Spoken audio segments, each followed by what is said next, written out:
Este video es presentado por el Sistema Ciencia Garza Educativa de la Universidad Autónoma del Estado de Hidalgo. Para mayor información, visítanos en www.uaeh.edu.mx. Gracias por aprender. Buenos días, jóvenes. Les aprecio que estén hoy aquí en esta clase. Soy el doctor Tirso Javier Hernández Gracia, egresado de esta universidad hace más de 30 años. Y bueno, actualmente imparto la materia en la licenciatura de Administración de Liderazgo. Y bueno, precisamente lo que hoy nos ocupa en esta exposición es platicar un poco y lograr contextualizarnos sobre este tema de liderazgo, que aunque sabemos hoy en día que es un tema común, ¿no?, que quizás ya lo hayan leído ustedes en algún momento dado de su vida académica, pero bien, siempre es importante contextualizar la importancia que tiene este constructo dentro del desarrollo del ser humano, y sobre todo ustedes como estudiantes, que les va a tocar jugar ese doble rol, a veces ser líder y a veces ser subordinado, es decir, a veces dirigir o ser dirigido. Entonces, de ahí la importancia que tiene este tema para todos los estudiantes. Además, dentro del modelo educativo de nuestra universidad y dentro de los ámbitos organizacionales y empresariales, es un aspecto que hay que ir desarrollando a lo largo de nuestra vida, ¿no? Entonces, sí es importante que ustedes puedan visualizar y puedan contextualizar este tipo de temas de manera adecuada y sobre todo asociarlo al ámbito profesional donde ustedes tarde o temprano se van a desempeñar. Bien, hablemos entonces de liderazgo, dirigir, ¿sí?, o ser dirigido. En principio tendríamos que abordar este tema desde su conceptualización, ¿no? Es importante para poder tener precisamente ese contexto, ¿sí?, y podernos formar nuestro propio concepto, ¿no?, acerca de él. Entonces, es muy sencillo porque en casi todos los libros de administración que ustedes puedan consultar, eso sin contar cualquier cantidad de diccionarios y otro tipo de obras literarias en donde existen diversos conceptos del ámbito administrativo, ustedes van a poder encontrar la palabra liderazgo, ¿no? Ustedes pueden observar en estas diapositivas que me permití enunciar algunos de esos conceptos tomados de autores clásicos. Bueno, desde la Real Academia Española, ¿no?, que es uno de los diccionarios más reconocidos sobre lo que es liderazgo, hasta algunos autores que quizás para ustedes no son desconocidos, ¿no?, en el ámbito de la administración, porque han sido unos clásicos, ¿no? Son los clásicos que cualquier estudiante de esta disciplina o de esta área pues consulta a lo largo de su vida académica. Entonces hablamos del Murdick, hablamos del Robbins, ¿no? Aquí pueden ustedes observar algunos conceptos, ¿no?, acerca del liderazgo que son interesantes, ¿no? Otros de autores como Corona, Kunz, Chaminato, ¿no?, que ya por el nombre o por el apellido que ustedes los pueden inmediatamente asociar o reconocer. Pero habrá cualquier cantidad de conceptos de liderazgo en toda esta vasta bibliografía que podemos llegar a una conclusión muy importante acerca del ingrediente principal que contiene la palabra liderazgo, y es influir. Si ustedes pueden observar esos conceptos que hemos estado mostrando en estas diapositivas, encontrarán que en la mayoría de ellos la palabra clave, digámoslo así, es influencia, influir. Entonces, esto es establecer una serie de acciones, ¿no?, para poder influir sobre los demás y hagan lo que el líder o el directivo quiere, ¿no? Así de sencillo, así de simple.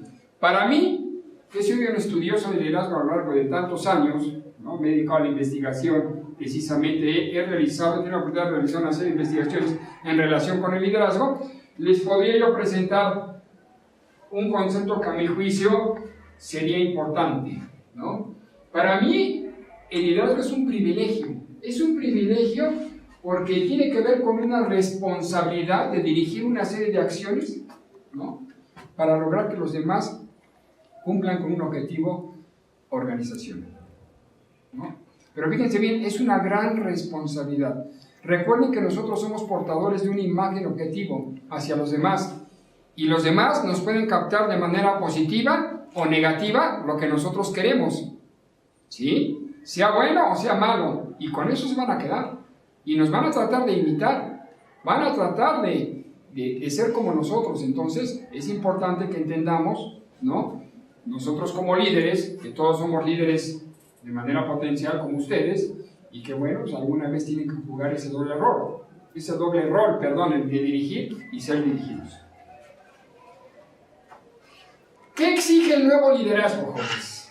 ¿No? Hoy en día el nuevo liderazgo está impregnado de una serie de enseñanzas que han evolucionado a lo largo del tiempo, precisamente, ¿no? Y algo importante que se desprende de ello es que no puedes ser un líder, ¿no?, sin que tú te consideres tu propio líder. Es decir, tenemos que ser congruentes. Para que yo ejerza como tal el liderazgo, el dirigir hacia los demás, debo de aprender a dirigirme a mí mismo y ser congruente con ello, ¿no? Ser congruente con ello.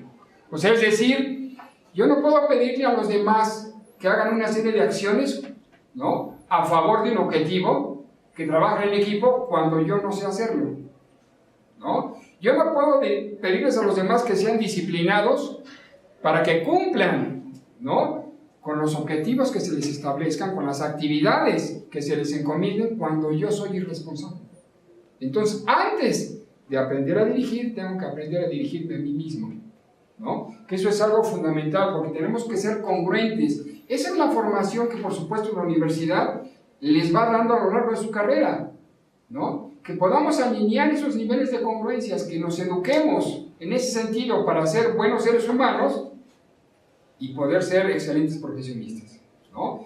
Tener esa congruencia siempre, para que los demás nos crean, para que los demás nos capten. Al momento que uno da una instrucción o una serie de órdenes o actividades, me lo crean, ¿no? Para eso tenemos que trabajar antes con uno mismo. Otro de los aspectos importantes que tiene que ver precisamente en este nuevo liderazgo, pues es más que problemas ahora, hay que buscar áreas de oportunidad en que mejorar, ¿no? Cuando se trabaja con un equipo, ¿no?, cuando se trabaja con un grupo de trabajadores, válgase la redundancia, estamos, digámoslo así, dispuestos siempre a tratar de resolver problemas, o una serie de aspectos o de diferencias que quizás nos impiden lograr el objetivo deseado. Pero esos problemas o esas diferencias hay que traducirlas siempre en áreas de oportunidad que precisamente permitan, ¿no?, encontrar una mejor solución, ¿no?, lejos de centrarnos estrictamente en el problema. Esa es la mentalidad que hoy exige el nuevo liderazgo. Otro aspecto importante tiene que ver que esto es una mejora continua, no es nada más por momentos. Esto es una educación que hay que estar practicando, que hay que estar implementando, pero ya de manera continua, en nuestra vida personal y en nuestra vida laboral, cuando así tengamos la oportunidad de hacerlo, porque esto debe de ser a partir de una frecuencia, de una continuidad, para aprender a ser excelentes líderes. Hay un autor, Mortimer Adler, de origen norteamericano, que dice que, o decía, alguna vez escribió, que un líder debe de reunir 3 aspectos fundamentales. Debe tener etos, patos y logos. ¿A qué se refiere este autor? Etos, un líder debe tener la capacidad moral para hacer que los demás hagan lo que les corresponde. ¿A qué se refiere con capacidad moral? Pues apela a valores, ¿no? Trata de manejar a la gente y alinearla estratégicamente sobre un conjunto de valores, sobre la misión y visión que tiene la empresa como tal. Y si logra alinearlos, entonces la gente va a hacer lo mismo, ¿no?, dentro de ese alineamiento, ¿no? Ese es tener la capacidad moral de poder dirigir, apegados a valores. El patos se refiere a la capacidad emocional. El líder debe de aprender a trastocar los sentimientos de las personas para en base a ello moverlos, ¿no? O sea, es decir, debe de haber un acercamiento, ¿no? Dejar de ver a los trabajadores como simples estereotipos, ¿no?, y poder entender que el trabajador también tiene un ser humano, ¿no?, un lado humano, perdón. El trabajador tiene un lado humano que piensa, que tiene aspiraciones, ¿no?, que no es una simple máquina, para lograr los fines, sino que es sensible a muchas cosas y receptivo a otras. Entonces, tenemos que entender por todo tipo de situaciones que a veces el trabajador pasa, o está preocupado, o le afectan, y que a veces es difícil que pueda borrarlos de su mente cuando está laborando, ¿no? Entonces hay que apelar a esos sentimientos precisamente, hay que entender a la gente, ¿sí? Y que la gente sienta ese apoyo moral, ¿no?, del líder hacia el subordinado, para que con base a ello, que entienda que si él no cumple con su trabajo, puede poner en riesgo el trabajo de otras personas, ¿no? Que si él no cumple con su trabajo, quizás pueda haber alguna situación más adelante que le impida seguir laborando en esa empresa y que le pueda afectar a sus intereses personales y de una familia que lo espera, ¿no?, en casa para llevar el sustento, ¿no? Entonces hay que jugar también, válgase la expresión coloquial, con esos aspectos que tienen que ver con los sentimientos.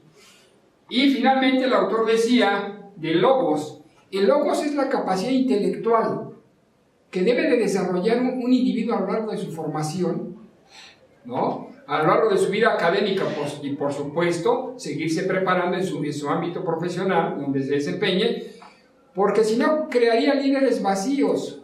Ustedes quizás han sido testigos en muchas ocasiones de discursos, ¿no?, en donde, bueno, el líder adopta una falsa postura, ¿no?, y cae en la retórica tradicional, ¿no?, en donde existen una serie de, quizás, de habilidades que uno ve en los líderes, hablan bonito, prometen muchas cosas, etcétera, pero son vacíos de conocimientos, no saben.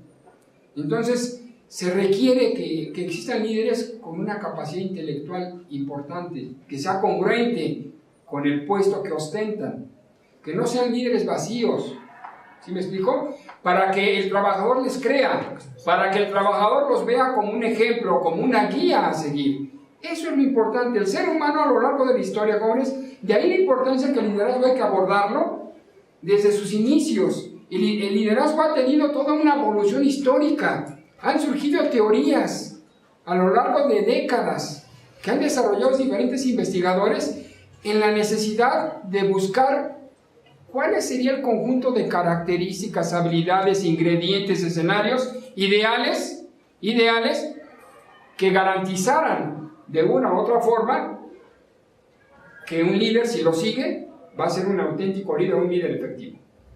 Lo cierto es que en esa búsqueda, que en ese tránsito a lo largo de décadas, bueno, así como han surgido algunas teorías, se han refutado otras, ¿no? Porque el ser humano busca y busca en su incesante interés de poder encontrar cuáles serían las mejores características y habilidades que un líder pudiera desarrollar para garantizar ese liderazgo dentro de las empresas. Yo los invito, jóvenes, ¿no?, que nos involucremos en este tipo de temas, porque a partir de este momento, ¿sí?, la evolución histórica, que es algo fundamental, que es parte de logos que todos deberíamos desarrollar en materia de liderazgo, deberíamos de entender, para así mismo entonces poder comprender un poco más los enfoques modernos que existen hoy de liderazgo y cómo es que han trascendido a lo largo del tiempo. Les aprecio mucho que han estado aquí. Muchísimas gracias.